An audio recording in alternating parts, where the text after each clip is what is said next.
जय हिंद दोस्तों, कैसे हैं आप लोग। आशा करता हूँ आप लोग अच्छे होंगे। चलिए आज सामान्य हिंदी प्रैक्टिस सेट पार्ट 3 कराने जा रहे हैं। तो चलिए चलते हैं पहले प्रश्न की तरफ। तो पहला प्रश्न है,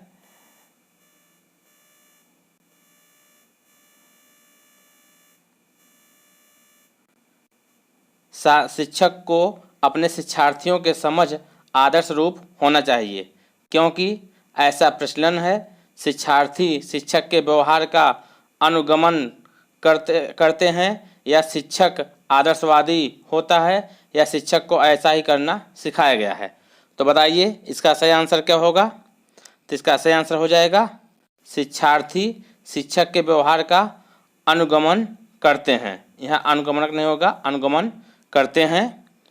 चलिए अगला प्रश्न है, मित्र का विलोम क्या है। सखा, शत्रु, सैनिक, इत्र। तो बताइए मित्र का विलोम क्या होगा। तो मित्र का विलोम होगा शत्रु। चलिए अगला प्रश्न है, गांधी जी कैसे काम किसी दूसरे से करने के लिए नहीं कहते थे। जो कठिन होते हैं, जो आसान होते हैं, जो उपदेशों से भरे होते थे, या जो काम वे स्वयं नहीं कर पाते थे। तो बताइए इसका सही आंसर क्या होगा। तो इसका सही आंसर हो जाता है, जो काम वे स्वयं नहीं कर पाते थे। यानी गांधी जी जो काम स्वयं नहीं कर पाते थे उसे किसी दूसरे से करने के लिए नहीं कहते थे। चलिए अगला प्रश्न है, चलती फिरती कक्षा का अर्थ क्या है। चलती फिरती कक्षा का अर्थ क्या है। कक्षा का एक स्थान से दूसरे स्थान पर जाना, कक्षा में चलते फिरते पढ़ना, या चलते हुए बच्चों को कहानी आदि के माध्यम से पढ़ाते जाना, या चलती फिरती कक्षा का ढांचा। तो बताइए इसका सही आंसर क्या होगा। तो इसका सही आंसर हो जाएगा, चलते हुए बच्चों को कहानी आदि के माध्यम से पढ़ाते जाना। यह चलती फिरती कक्षा का अर्थ है। चलिए अगला प्रश्न है, समझ का क्या अर्थ है। समझदार होना, सामने, पीछे, या समकक्ष। तो समझ का अर्थ क्या होगा। तो समझ का अर्थ होता है समझदार होना। चलिए अगला प्रश्न है, भिन्न भिन्न स्वरों के मेल से जो स्वर उत्पन्न होता है उसे क्या कहते हैं। संयुक्त स्वर, दीर्घ स्वर, संधि स्वर, या मूल स्वर। तो बताइए भिन्न भिन्न स्वरों के मेल से जो स्वर उत्पन्न होता है उसे क्या कहते हैं। तो उसे कहते हैं संयुक्त स्वर। संयुक्त स्वर भिन्न भिन्न स्वरों के मेल से जो स्वर उत्पन्न होता है उसे संयुक्त स्वर कहते हैं। अगला प्रश्न है, निम्न में से किस शब्द में बहुव्रीहि समास है। चौराहा, पंसेरी, शताब्दी, या पंजाब। तो बताइए किसमें बहुव्रीहि समास है। तो इसका सही आंसर हो जाएगा पंजाब। पंजाब का मतलब क्या हुआ, 5 नदियों वाला क्षेत्र अर्थात पंजाब राज्य, इसलिए इसमें बहुव्रीहि समास है। बहुव्रीहि समास की अगर परिभाषा की बात की जाए तो जब कोई शब्द अपने शाब्दिक अर्थ के अलावा किसी अन्य अर्थ का भी बोध कराता हो तो वहाँ बहुव्रीहि समास होता है। चलिए अगला प्रश्न है, निम्नलिखित दिए गए शब्दों में से संबंधित शब्दों का चयन करें। आंखें बिछाना, श्रद्धा करना, प्रेम करना, पूजा करना, या हृदय से पूरा स्वागत करना। तो बताइए इस मुहावरे का क्या अर्थ होगा। आंखें बिछाना, तो इसका सही आंसर हो जाएगा हृदय से पूरा स्वागत करना। चलिए अगला प्रश्न है, लड़का पेड़ से गिरा वाक्य में कौन सा कारक है। लड़का पेड़ से गिरा वाक्य में कौन सा कारक है। संप्रदान कारक, कर्म कारक, अपादान कारक, या करण कारक। तो बताइए इसका सही आंसर क्या होगा। तो इसका सही आंसर हो जाएगा अपादान कारक। यानी संज्ञा के जिस रूप से एक वस्तु को दूसरी वस्तु से अलग होना पाया जाए वहाँ कौन सा कारक होता है। वहाँ होता है अपादान कारक। इसकी विभक्ति में चिन्ह क्या है। इसकी विभक्ति में चिन्ह है से अलग होने के अर्थ में अपादान कारक होता है। चलिए अगला प्रश्न है, निर्गुण का संधि विच्छेद होगा। निर्धन गुण, निधन गुण, या निधन गुण, या निर्धन गुण। तो इसका सही आंसर क्या होगा। तो इसका सही आंसर हो जाएगा निधन गुण, या निर्गुण का संधि विच्छेद होगा। कौन सा संधि है। तो यह है विसर्ग संधि, यह विसर्ग संधि है। चलिए अगला प्रश्न है, अनुकरणीय शब्द में लगा क्या प्रत्यय है? अनु, करण, ईय या ईय? तो बताइए इसका सही आंसर क्या होगा? अनुकरणीय शब्द में कौन सा प्रत्यय है? तो इसमें है ईय। अगला प्रश्न है, इंद्रियों को जीतने वाले के लिए एक शब्द क्या है?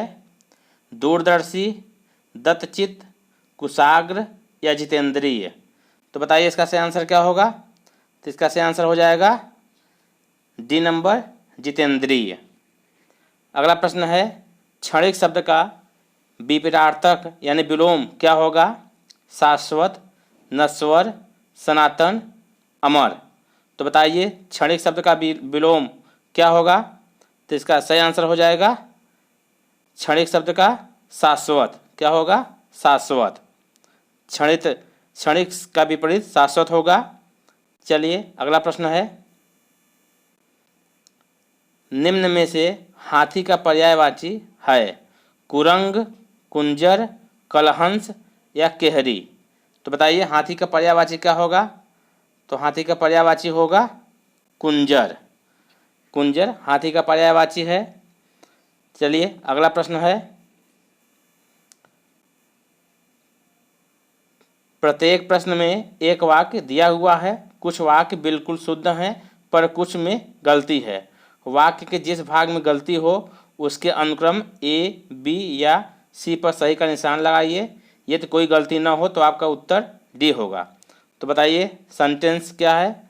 सेंटेंस है, वास्तविकता यह है कि यदि व्यक्ति बदलेगा तो व्यवस्था स्वयं बदल जाएगी। तो बताइए इसमें कहाँ गलती है? ये तो कोई नहीं गलती होगी, तो डी इसका आंसर होगा। तो बताइए इसका सही आंसर क्या होगा?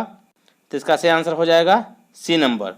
वाक्य सी में गलत दिया गया है, तो व्यवस्था स्वयं बदल जाएगी। तो यहाँ जगह तो व्यवस्था स्वयं बदल नहीं जाएगी, यहाँ होगा तो व्यवस्था स्वतः बदल जाएगी, यानी व्यवस्था स्वतः बदल जाएगी, स्वयं की जगह स्वतः होगा। चलिए अगला प्रश्न है, निम्नलिखित शब्द में शुद्ध वर्तनी वाला शब्द छांटना है। 18 नंबर 18 से लेकर 20 तक। उपर्युक्त, उपरोक्त, उपर्युक्त या उपरोक्त? तो बताइए इसमें सही आंसर क्या होगा? तो इसका सही आंसर हो जाएगा उपर्युक्त। उपर्युक्त इसका सही आंसर होगा। 19 नंबर में पुरुषार्थ, पुरुषार्थ, पुरुषार्थ या पुरुषार्थ? तो इसका सही आंसर क्या होगा 19 का? तो 19 का हो जाएगा पुरुषार्थ, यानी डी नंबर। और 20 का है, सेठ ने नौकर को पैसे दिए। वाक्य है द्विकर्मक, कर्तृपूरक, कर्मपूरक या अकर्मक? तो बताइए पैसे, सेठ ने नौकर को पैसे दिए, तो इसका सही आंसर हो जाएगा द्विकर्मक। पैसे और नौकर दिए गए वाक्य में दो कर्म हैं, पैसा भी कर्म है और नौकर भी कर्म है, यानी यह द्विकर्मक वाक्य है। चलिए नीचे दिए गए वाक्यों में रिक्त स्थान के लिए उपर्युक्त शब्द को भरना है। यदि किसी ने आँख खाली स्थान तो उसकी आंखें निकाली जाती हैं। दिखाई, उठाई, झपकाई या बंद की? तो बताइए इसका सही आंसर क्या होगा? तो इसका सही आंसर हो जाएगा ए नंबर, यानी यदि किसी ने आँख दिखाई तो उसकी आंखें निकाल ली जाती हैं। 22 में महात्मा गांधी ने अंग्रेजों से खालिस्तान शब्दों में भारत छोड़ो कह दिया। संक्षिप्त, सरल, दो टूक या महत्वपूर्ण? तो बताइए इसका सही आंसर क्या होगा? तो इसका सही आंसर हो जाएगा दो टूक, यानी महात्मा गांधी ने अंग्रेजों से दो टूक शब्दों में भारत छोड़ो कह दिया। चलिए अगला प्रश्न है, आहा आप आ गए वाक्य में आहा शब्द क्या है? संज्ञा, सर्वनाम, अव्यय या विशेषण? तो बताइए इसका सही आंसर क्या होगा? तो इसका सही आंसर हो जाएगा अव्यय। आहा में आहा आप आ गए वाक्य में आहा शब्द क्या है? तो यह है अव्यय, यानी वे शब्द जिनमें लिंग वचन कारक आदि के कारण कोई परिवर्तन नहीं आता है उन्हें क्या कहते हैं? उन्हें अव्यय कहते हैं। चलिए आगे है, नीचे दिए गए प्रत्येक प्रश्न में एक रिक्त स्थान छूटा हुआ है और उसके नीचे 4 शब्द सुझाए गए हैं। इनमें से कोई एक उस रिक्त स्थान पर रख देने से वह वाक्य अर्थपूर्ण वाक्य बन जाता है। सही शब्द को ज्ञात कर उसको उत्तर के रूप में अंकित कीजिए। दिए गए शब्दों में से सर्वाधिक उपयुक्त शब्द का चयन करना है। 24 नंबर, न्यायविदों के बीच तंदूर कांड पर खाली स्थान में बहस होगी। वकालत, अदालत, संसद या खिलाफत। तो बताइए इसका सही आंसर क्या होगा? तो इसका सही आंसर हो जाएगा बी नंबर, यानी न्यायविदों के बीच तंदूर कांड पर अदालत में बहस होगी। इसका यह सही आंसर है। चलिए अगला प्रश्न है, रविंद्रनाथ टैगोर का जन्म संस्कृत एवं खालिस्तान जगत में सदा अविस्मरणीय रहेगा। चित्रकला, साहित्य, संगीत या दार्शनिक। तो बताइए इसका सही आंसर क्या होगा? तो इसका सही आंसर हो जाएगा साहित्य। रविंद्रनाथ टैगोर का जन्म संस्कृत एवं साहित्य जगत में सदा अविस्मरणीय रहेगा। चलिए अगला प्रश्न है, चाहो तो इस कलम से पूरी कहानी लिख लो। चाहो तो इस कलम से पूरी कहानी लिख लो। इस वाक्य में कलम किस कारक में है? करण कारक, कर्म कारक, अपादान कारक, संप्रदान कारक। तो बताइए इसका सही आंसर क्या होगा? तो इसका सही आंसर हो जाएगा करण कारक। चाहो तो इस कलम से पूरी कहानी लिख लो, इसमें जो कलम शब्द है वह कौन सा कारक है? वह करण कारक है। करण कारक की परिभाषा होती है संज्ञा, यानी संज्ञा आदि शब्दों के जिस रूप से क्रिया के करने के साधन का बोध हो, अर्थात जिसकी सहायता से कार्य संपन्न हो, जिसकी सहायता से कार्य संपन्न हो वह करण कारक होता है। तो यहाँ कार्य किससे संपन्न हो रहा है? कलम से, यानी यह कलम क्या है? करण कारक है। चलिए अगला प्रश्न है, निम्नलिखित दिए गए शब्दों में से संबंधित पर्यायवाची शब्दों का चयन करें। कृति, कृति का पर्यायवाची क्या होगा? प्रसिद्ध, पुण्यवान, कुशल या दृढ़ संकल्पी। तो बताइए इसका सही आंसर क्या होगा? तो इसका सही आंसर हो जाएगा पुण्यवान, यानी कृति का पर्यायवाची क्या होगा? कृति का पर्यायवाची होगा पुण्यवान। चलिए अगला प्रश्न है, निम्नलिखित शब्दों का संधि विच्छेद क्या होगा? भानुदय का संधि विच्छेद क्या होगा? भानुधन उदय, भानुधन उदय या भानुधन उदय या भानुधन उदय। तो इसका सही आंसर क्या होगा? तो इसका सही आंसर हो जाएगा भानुधन उदय। भानुधन उदय इसका सही आंसर होगा। चलिए अगला प्रश्न है, आकाश पाताल के बीच लगने वाला योजक चिन्ह है, अरे तो मैंने बता दिया। आकाश पाताल के बीच लगने वाला चिन्ह, यानी यह चिन्ह कौन सा है? तो यह चिन्ह है योजक चिन्ह। चलिए अगला प्रश्न है, विद्यार्थी उदाहरण है वृद्ध संधि, गुण संधि, व्यंजन संधि, दीर्घ संधि। तो बताइए इसका सही आंसर क्या होगा? विद्यार्थी उदाहरण है, तो इसका सही आंसर हो जाएगा दीर्घ संधि। विद्याधन अर्थी यानी विद्यार्थी, यह दीर्घ स्वर संधि है। चलिए अगला प्रश्न है, सूत शब्द का स्त्रीवाचक बनाने के लिए किस प्रत्यय का प्रयोग होगा? सूत शब्द को स्त्रीवाचक बनाने के लिए किस प्रत्यय का प्रयोग होगा? ई, या इक या आ। तो बताइए इसका सही आंसर क्या होगा? तो इसका सही आंसर हो जाएगा आ। इसका सही आंसर क्या होगा? आ। चलिए अगला प्रश्न है, उद्धृत किए गए मुहावरों का सही अर्थ बताइए। यानी कान पकड़ना का सही मुहावरा क्या होगा? कान पकड़ना के मुहावरे का अर्थ क्या होगा? प्रतिज्ञा करना, कान पक जाना, गलती करने पर दूसरे के कान पकड़ना, या यह मुहावरा नहीं है। तो बताइए इसका सही आंसर क्या होगा? तो इसका सही आंसर होगा कान पकड़ना। तो इसका सही आंसर हो जाएगा गलती करने पर दूसरे के कान पकड़ना। इसका सही आंसर होगा गलती करने पर दूसरे कान पकड़ना। चलिए अगला प्रश्न है,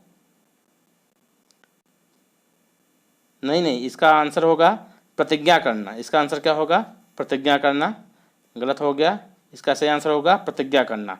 कान पकड़ना मतलब प्रतिज्ञा करना, यानी गलती दोबारा न करने के लिए प्रतिज्ञा करना। इसका सही आंसर होगा प्रतिज्ञा करना। चलिए अगला प्रश्न है, प्रत्येक प्रश्न में एक वाक्य दिया हुआ है। कुछ वाक्य बिल्कुल शुद्ध हैं पर कुछ वाक्य में गलती है। वाक्य के जिस भाग में गलती है ए, बी या सी, वही भाग उत्तर होगा। यदि कोई गलती न हो तो उसका उत्तर क्या होगा? डी होगा। चलिए तो बताइए, रामचरितमानस का प्रणयन सामंती काल में अवश्य हुआ था, किंतु वह योगिन धारा से सर्वदा असंपृक्त रहा, या इनमें से कोई गलती नहीं। तो बताइए इसमें कहाँ गलती है? तो इसका सही आंसर क्या होगा? तो इसका सही आंसर हो जाएगा सी नंबर, यानी सी नंबर में क्या दिया है? सर्वदा। सर्वदा की जगह क्या होगा? सर्वथा होगा। यहाँ क्या होगा? सर्वथा होगा, यानी सर्वथा असंपृक्त रहा। चलिए अगला प्रश्न भी इसी तरह है। तो बताइए, सब और एक पागलपन सा छाया हुआ है जो बारूद की तरह देश की रगों से टूटता जा रहा है।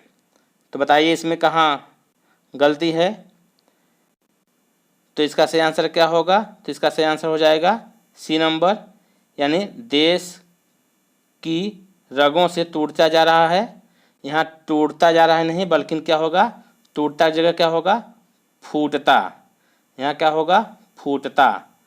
टूटता जगह क्या होगा? फूटता होगा, यानी देश की रगों से फूटता जा रहा है। चलिए अगला प्रश्न है, इनमें से जो श्रव्य संचार का माध्यम नहीं है उसे चिन्हित कीजिए। Doordarshan, tape recorder, cassette, radio श्रव्य संचार का माध्यम नहीं है। तो बताइए इसका सही आंसर क्या होगा? तो इसका सही आंसर हो जाएगा दूरदर्शन। चलिए अगला प्रश्न है, कौन सरल वाक्य है? इनमें से कौन सरल वाक्य है?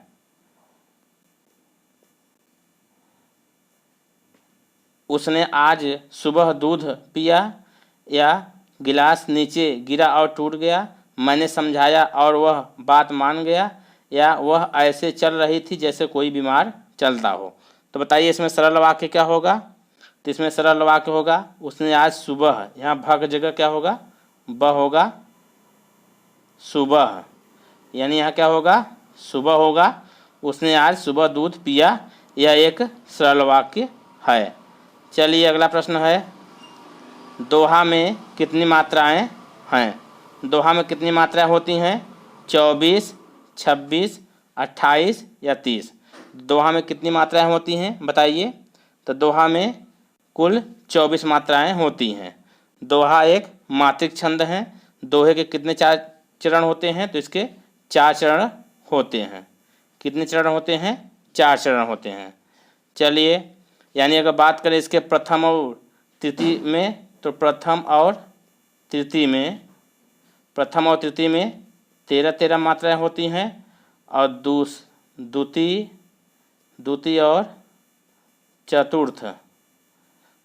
चतुर्थ में 11 मात्राएं होती हैं।